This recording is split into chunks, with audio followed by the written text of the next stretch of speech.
ලංකාවේ මිනිහෙක් පිටරට ඇමරිකාවේ හෝ කොහේ හරි පිටරටක හොඳ උසස් තනතුරක් ගත්තලු.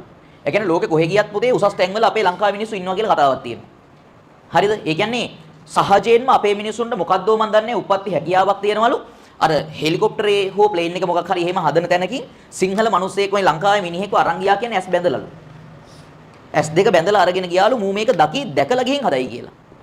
ඒ කියන්නේ අපේ උන් එහෙම බැලුවත් හදන්න පුළුවන් જાතිය. මං කියන්නේ මොනවා හරි දේවල්. හරිද? බැලුවත් හදන්න පුළුවන් જાතියේ. හරිද? උගේ ඇස් දෙක බැඳලා ඒ හින්දා එතනින් අරන් ගියාලු මේක දකිය කියලා. ඌ ආයෙ මෙහෙ ඇවිල්ලා හැදුවලු ඒක. හැදුවේ කොහොමද? ඇහුවම සද්ද අහලා කිව්වොත්. හරිද? ඒ වගේ මිනිස්සු. හරිද? චූටි කතාවක් තියෙනවා. දැන් මේ වගේ ලොකු තැනකට අපේ මිනිහව අරගෙන ගිහිල්ලා ඌ ලොකු පෝස්ට් එකේ තිබ්බහම සුද්දන්ට මේක එන අවුලක්. ඉතින් සුද්දෙක් අර ටීවී ඉන්ටර්විව් එකකට වගේ මෙයාව ගෙනල්ලා දැන් මේ නිවේදකයා මුව චාටර් කරන්න හදන්නේ.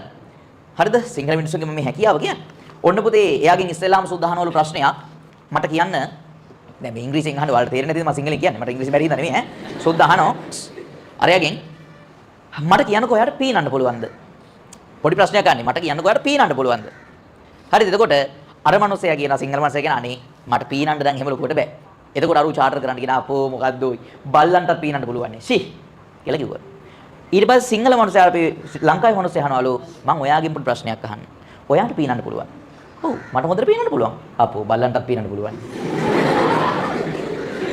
දෙවෙනියට අහනවලු කොර වෙන්නම ප්‍රශ්නයක් සොද්ද අහනවලු හරි ඔයා ඔච්චර උගතෙක් නම් කියන්න මට පහ මැද්දේ තියෙන හතර පහ මැද්දේ තියෙන හතර මට පෙන්වන්න කිව්වලු දැන් ඔයාලට ඒක ගැටලුවන්නේ පහ මැද්දේ තියෙන හතර ඔබලා හරි මොඩේ උනේ හරිද පහ මැද්දේ තියෙන හතර පෙන්වන්න කිව්වම මම හරියට ඒකත් පැත්තක තියලා ඉද්දි මේකේ මම උත්තරේ අන්තිමට කියන්නම් ඒකට එයා හරියටම උත්තරේ දුන්නා සුද්දගේ භාෂාවෙන් හරි ඊට පස්සේ පුතේ අන්තිම ප්‍රශ්නේ තමයි මේ අක අහනවලු සුද්දට දැන් මලප පැන්නා සුද්ද අහනවලු නිවේදකයා මොනවද ওই තමුසෙලාගේ රටේ මිනිස්සු බලපන් සමහරු කළු පාටයි සමහරු සුදු පාටයි සමහරු දුඹුරු පාටයි එක එක පාට ඈ එක පාටේ උන් ඉන්නේ බලපන් අපේ සුද්දෝ ගත්තොත් එහෙම ඔක්කොම සුදු පාට එකම විදියට හරිද ඒ යටින් බලනකො තමුසෙලාගේ රට මාර අවුල්නේ ඈ එක එක පාට ලංකාවේ මනසයා නිහතමානීව උත්තර දුන්නලු ඒක තමයි ඔයා දැකලා තියෙනවනේ අස්සයෝ ඉන්නවා මේ ලෝකේ කළු පාට සුදු පාට දුඹුරු පාට එක පාට අස්සයෝ ඉන්නේ. හැබැයි බූරු ඔක්කොම එක පාටනේ.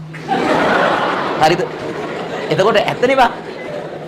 පහ මැද තියෙන හතර දන්නේ නැද්ද? සොද්දගේ භාෂාවෙන් පෙන්වලු පහ මැද තියෙන හතර.